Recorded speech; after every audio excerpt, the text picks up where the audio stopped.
Assalamualaikum warahmatullahi wabarakatuh.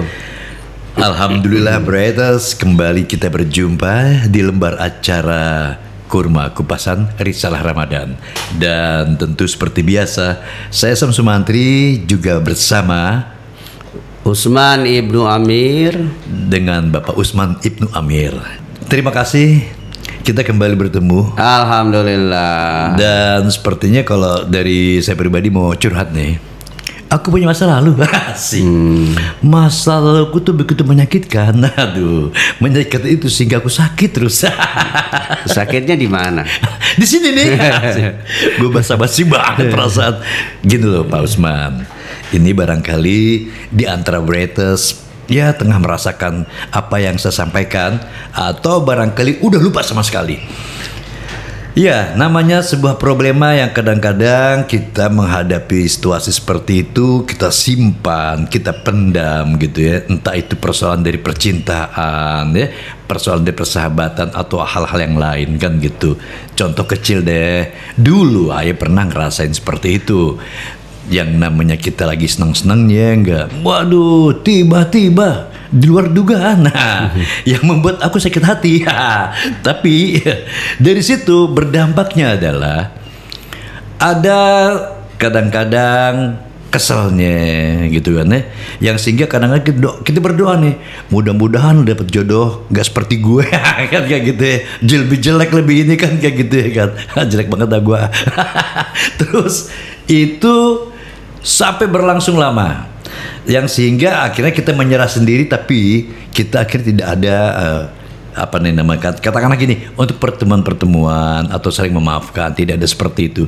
Itu apakah salah satu dari yang dikatakan pendendam?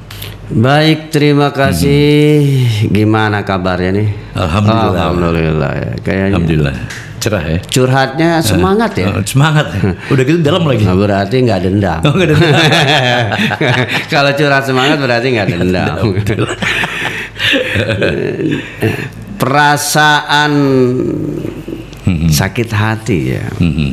Ingin membalas rasa sakit hati. Tidak bisa menahan amarah. Dendam.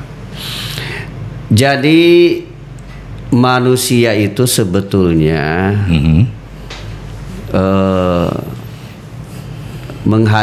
hidup itu menghadapi ujian.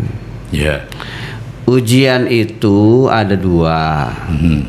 Satu yang mengenakkan, yang kedua tidak mengenakkan, menyakitkan, menyusahkan. Salah satu ujian yang tidak mengenakan, menyakitkan, menyusahkan adalah disakiti oleh orang lain. Siapa orangnya yang pengen disakitin? Nggak ada kan? Ketika itu terjadi, itulah namanya ujian.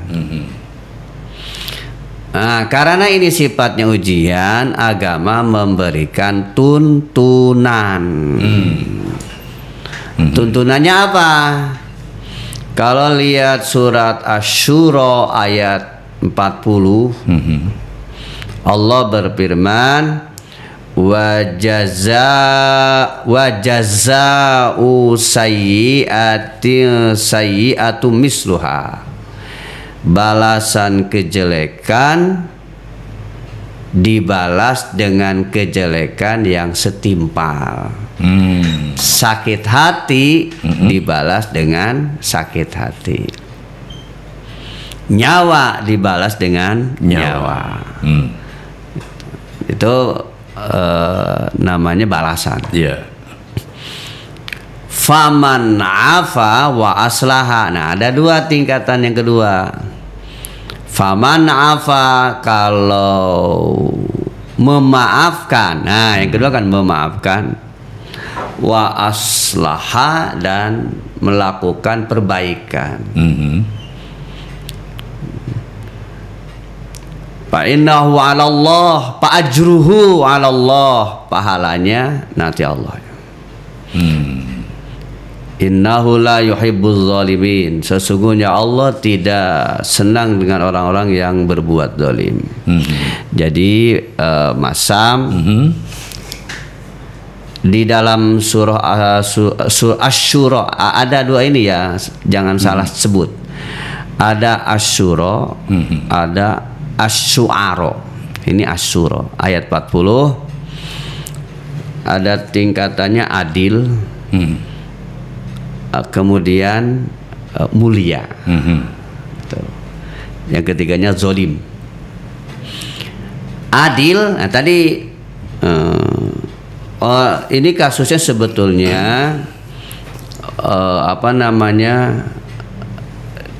kisos. Ini dibunuh atau satu nyawa hilang, balas satu nyawa. Jadi hukuman pembunuhan dibunuh lagi. Kan namanya adil.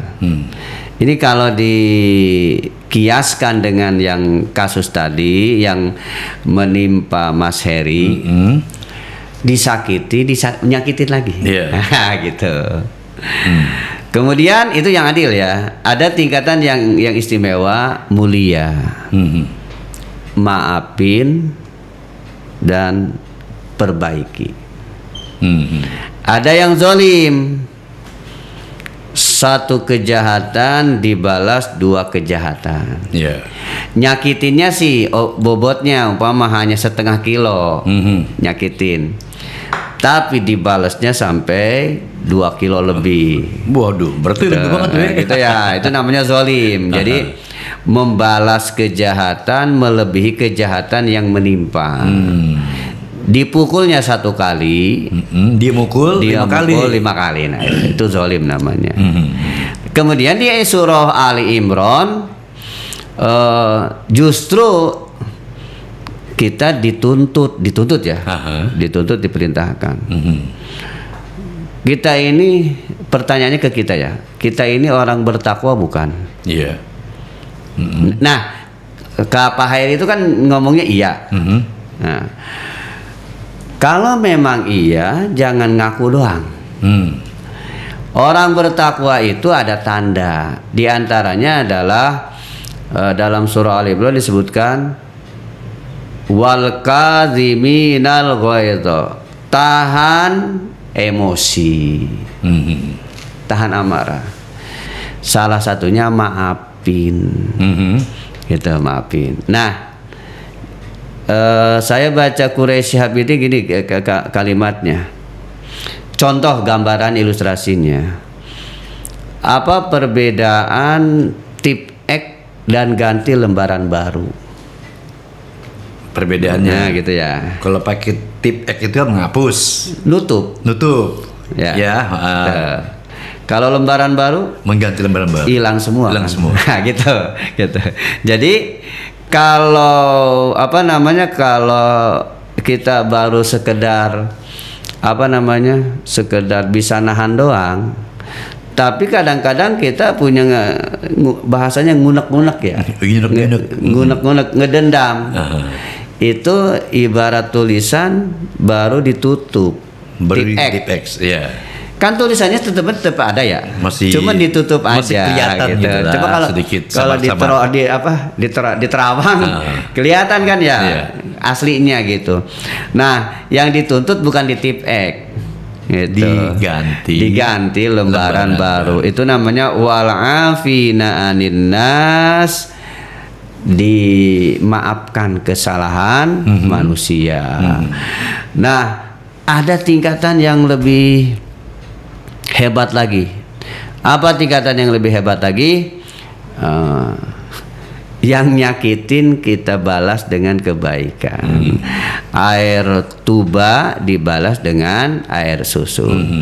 Intinya ke persoalan tadi, dendam memang manusiawi. Tetapi kalau sampai diwujudkan dalam bentuk tindakan, tentunya dilarang. Dalam arti manusiawi itu begini maksudnya, nggak bisa ngilangin sakit hati. Jadi ada perbedaan tipis ya.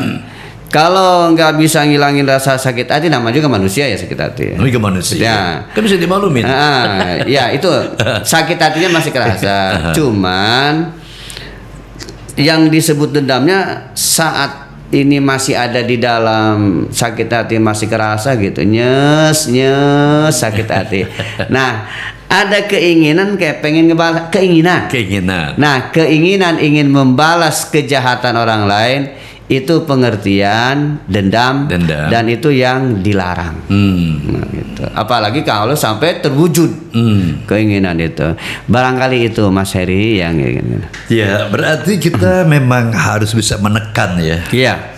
Kita harus bisa sedikit ya, artinya memberikan kesembuhan kepada luka yang ada di diri kita sendiri. Iya. Dalam hati maksudnya, perasaan pula, pikiran pula kan gitu. Tapi kalau untuk lihat realita, banyak yang terjadi seperti itu.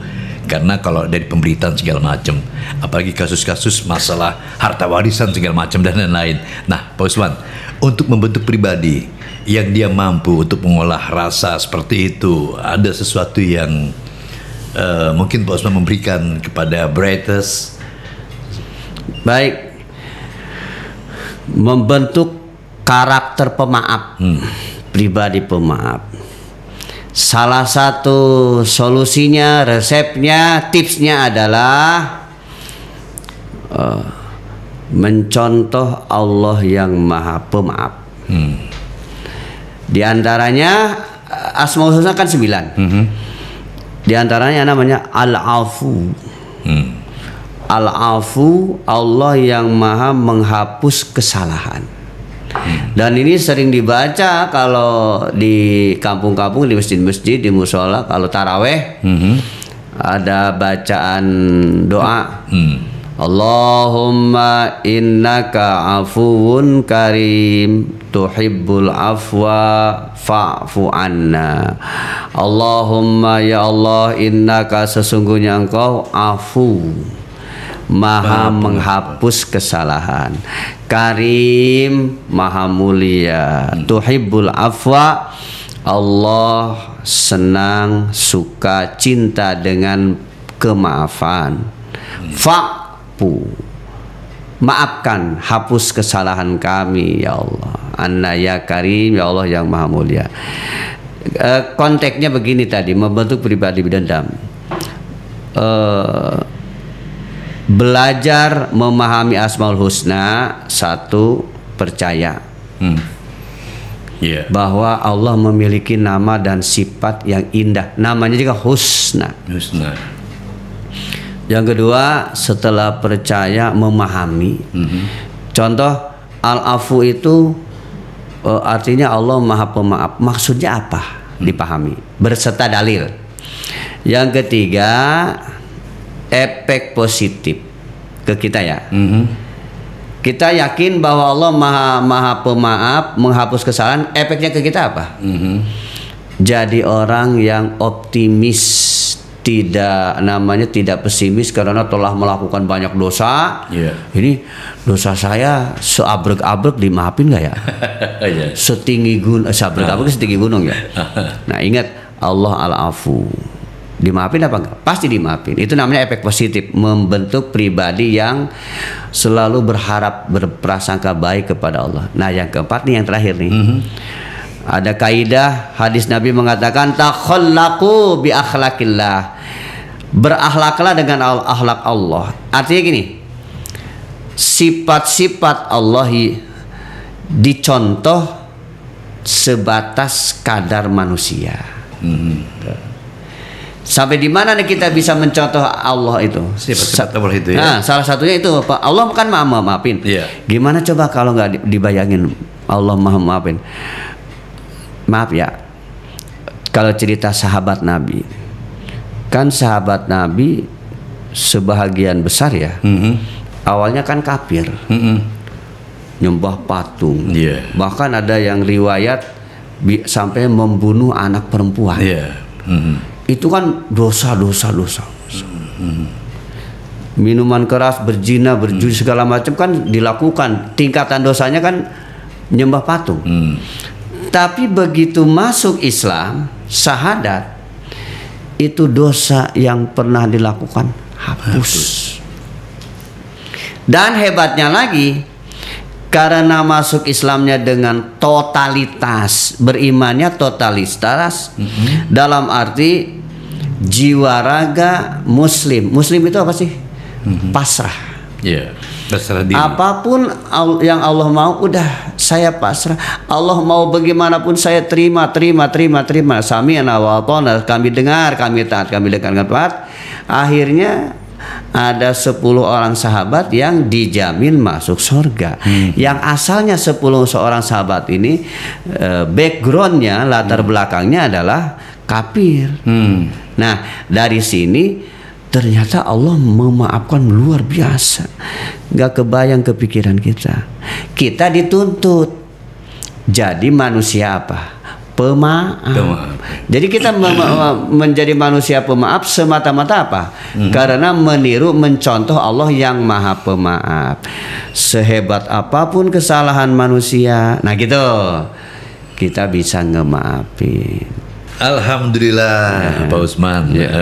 Pasti di pertemuan hari ini ada yang sangat menyentuh hati. Apa yang tersampaikan oleh Pak Ustadz Usman tentunya ada sebuah petikan yang barangkali kalau kita menghadapi hal seperti itu, ada yang mungkin dari penyampaian Pak Ustadz Usman ini bisa kita terapkan. Menjadi seorang pemaaf, tentu kita harus berpedoman bahwa yang menciptakan kita itu lebih pemaaf lagi. Ya, karena keterbatasan waktu Pak Ustadz, sayang sekali nih pertemuan kita harus terhenti, dan kita akan berjumpa kembali seperti biasa di Podcast Berat Indonesia di acara Kurma Kupasan Risalah Ramadan. Terima kasih untuk Bretes yang sudah menyaksikan acara ini. Saya Samsul Mantri, saya Usman Ibnu Amir, pamit mundur. Wassalamualaikum warahmatullahi wabarakatuh.